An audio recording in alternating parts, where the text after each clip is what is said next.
قادسیہ کی لڑائی مسلمانوں کے دوسرے خلیفہ حضرت عمر فاروق رضی اللہ تعالیٰ عنہ کے دور میں عرب مسلمانوں جن کے سپہ سالار حضرت سعد بن ابی وقاص رضی اللہ تعالیٰ عنہ اور ایران کا سردار رستم کے درمیان میں ہوئی۔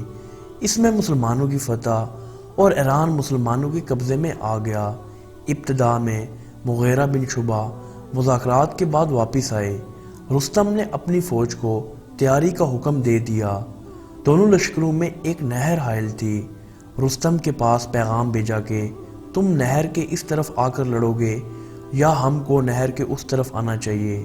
حضرت سعد بن ابی وقاص رضی اللہ تعالیٰ عنہ نے کہلا بھجوایا کہ تم ہی نہر کے اس طرف آ جاؤ۔ چنانچہ تمام ایرانی لشکر نہر کو عبور کر کے میدان میں آ کر جم گیا۔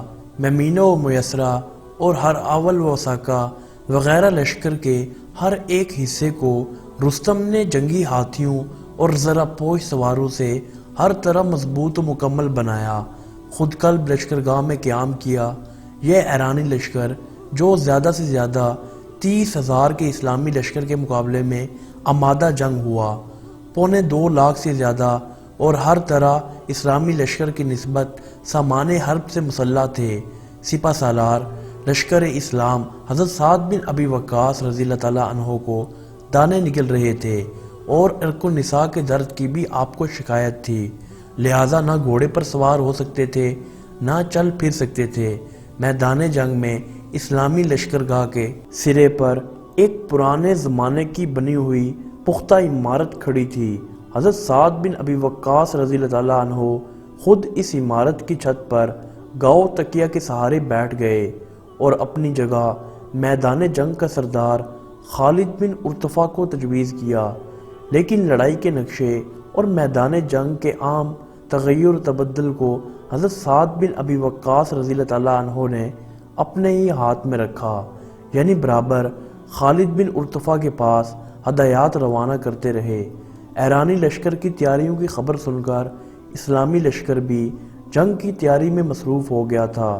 عمرو بن معد یکرب، عاصم بن عمرو، ربی، عامر وغیرہ حضرات نے حضرت سعد بن ابی وقاص رضی اللہ تعالیٰ عنہ کے حکم کے موافق تمام لشکر اسلام میں گشت لگا کر لوگوں کو جہاد اور جنگ پر آمادہ کیا۔ شہراء نے رجت خوانی شروع کی، قاریوں نے سورہ انفال کی تلاوت سے تمام لشکر میں ایک جوش اور ایمانی کیفیت پیدا کر دی۔ جنگ کے پہلے دن دونوں فوجیں مسلح ہو کر ایک دوسرے کے مقابل صف آرا ہو گئیں۔ سب سے پہلے لشکر ایران کی طرف سے ہرمز نامی ایک شہزادہ میدان میں نکلا جو زریں تاج پہنے ہوئے تھا اور ایران کے مشہور پہلوانوں میں شمار ہوتا تھا۔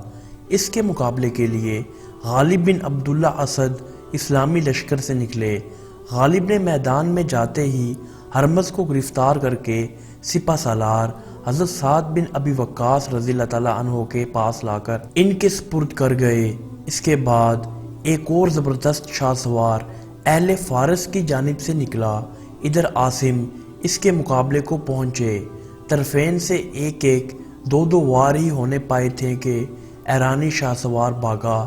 عاصم نے اس کا تعاقب کیا۔ لشکر فارس کی صف اول کے قریب پہنچ کر اس کے گھوڑے کی دم پکڑ کر روک لیا اور سوار کو اس کے گھوڑے سے اٹھا کر اور اپنے آگے زبردستی بٹھا کر گرفتار کر لائے۔ یہ بہادری دیکھ کر لشکر ایران سے ایک اور بہادر چاندی کا گزر لیے ہوئے نکلا۔ اس کے مقابلے پر عمرو بن معد یکرب نکلے اور گرفتار کر کے لشکر اسلام میں لے آئے۔ رستم نے اپنے کئی سرداروں کو اس طرح گرفتار کرتے ہوئے دیکھ کر فوراً جنگ شروع کر دی اور سب سے پہلے ہاتھیوں کی صف کو مسلمانوں کی طرف ریلا۔ ہاتھیوں کے اس حملے کو قبیلہ بحیلہ نے روکا، لیکن ان کا بہت نقصان ہوا۔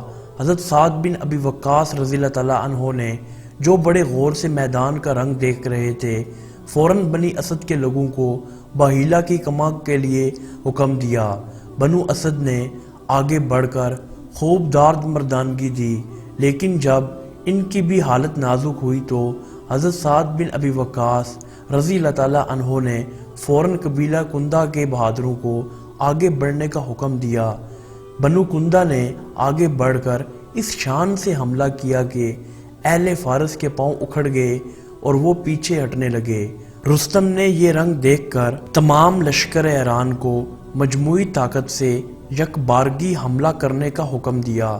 اس متفقہ سخت حملے کو دیکھ کر حضرت سعد بن ابی وقاص رضی اللہ تعالیٰ عنہ نے تکبیر کہی اور تمام اسلامی لشکر نے حضرت سعد بن ابی وقاص رضی اللہ تعالیٰ عنہ کی تقلید میں تکبیر کہہ کر ایرانیوں پر حملہ کیا۔ گویا دو سمندر ایک دوسرے پر امڑ آئے یا دو پہاڑ ایک دوسرے سے ٹکرائے۔ فریقین کی فوجیں ایک دوسرے میں جمع ہو گئیں۔ اس حالت میں ایرانیوں کے جنگی ہاتھیوں نے اسلامی لشکر کو سخت نقصان پہنچانا شروع کیا۔ حضرت سعد بن ابی وقاص رضی اللہ تعالیٰ عنہ نے فوراً تیر اندازوں کو حکم دیا کہ ہاتھیوں پر اور ہاتھیوں کے سواروں پر تیر اندازی کرو۔ عاصم نے نیزہ لے کر ہاتھیوں پر حملہ کیا۔ ان کی تقلید میں دوسرے بہادروں نے بھی ہاتھیوں کی سونڈوں پر تلواریں اور نیزوں سے زخم پہنچانے شروع کر دیے۔ تیر اندازوں نے ایسے تیر برسائے کہ ہاتھیوں کے سواروں کو جوابی تیر اندازی کی مہلت ہی نہ ملی۔ نتیجہ یہ ہوا کہ ہاتھ پیچھے ہٹے اور بہادروں کے لیے میدان میں شمشیر زنی کے جوہر دکھانے کے موقع ملے۔ صبح سے شام تک میدان کارساز گرم رہا۔ رات کی تاریکی نے لڑائی کو کل کے لیے ملتوی کر دیا۔ یہ دوشنبہ کا روز تھا، محرم 14 ہجری کا واقعہ ہے۔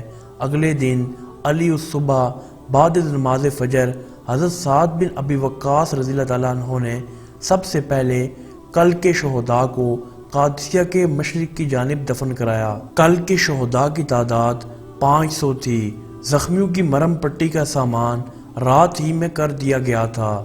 شہداء کے دفن سے فارغ ہو کر اسلامی لشکر نے اپنی صفیں مرتب کیں۔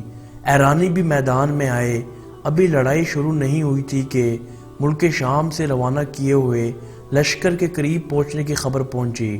ملک شام سے ابو عبیدہ بن جراح رضی اللہ تعالیٰ عنہ نے ہاشم بن عتبہ کی نگرانی میں لشکر عراق کو واپس بھیجا تھا۔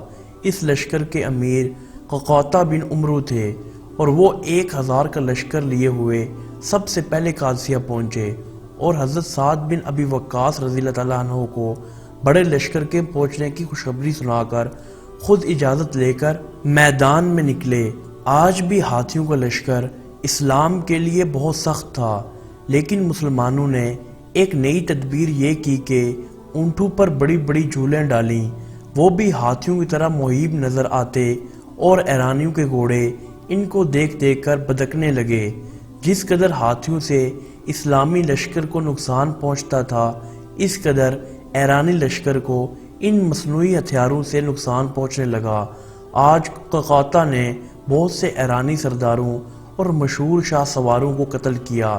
شام تک بازار جنگ گرم رہا۔ آج 1000 مسلمان شہید اور 10,000 ایرانی میدان جنگ میں قتل ہوئے۔ تیسرے روز حضرت سعد بن ابی وقاص رضی اللہ تعالیٰ عنہ نے نماز فجر سے فارغ ہوتے ہی اول شہداء کی لاشوں کے دفن کرنے کا انتظام کیا۔ آج بھی بڑے زور کی لڑائی ہوئی اور صبح سے شام تک جاری رہی۔ غروب آفتاب کے بعد تھوڑی دیر کے لیے دونوں فوجیں ایک دوسرے سے جدا ہوئیں اور پھر فوراً مستعد ہو کر ایک دوسرے کے مقابل صف آرا ہو گئیں۔ آدھی رات کے بعد انہوں نے میدان جنگ کے شور و غل میں ققا کو آواز سنی کہ وہ اپنے لوگوں کو کہہ رہے ہیں کہ سب سمٹ کر قلب پر حملہ کرو اور رستم کو گرفتار کر لو۔ اس آواز نے نہ صرف حضرت سعد بن ابی وقاص رضی اللہ تعالیٰ عنہ کو تسکین دی، بلکہ تمام مسلمانوں میں اثر نو طاقت پیدا کر دی۔ تمام دن اور رات لڑتے ہوئے غازیان اسلام تھک کر چور چور ہو گئے تھے، مگر اب پھر ہر قبیلے کے سردار نے اپنی اپنی قوم کو مقابلے کے لیے برانگیختہ کیا۔ بڑے زور و شور سے تلوار چلنے لگی۔ ققا کی رقابی فوج لڑتی ہوئی اس مقام تک پہنچ گئی جہاں رستم ایک تخت زریں پر بیٹھا ہوا اپنی قوم کو لڑا رہا تھا اور حصہ افواج کو احکام بھیج رہا تھا۔ اسلامی حملہ آوروں کے قریب پہنچنے پر رستم خود تخت سے اتر کر لڑنے لگا۔ جب زخمی ہوا تو پیٹھ پھیر کر بھاگا۔ حلال بن اکلمہ نے بڑھ کر بھاگتے ہوئے برچے کا وار کیا، جس سے اس کی کمر ٹوٹ گئی اور نہر میں گر پڑا۔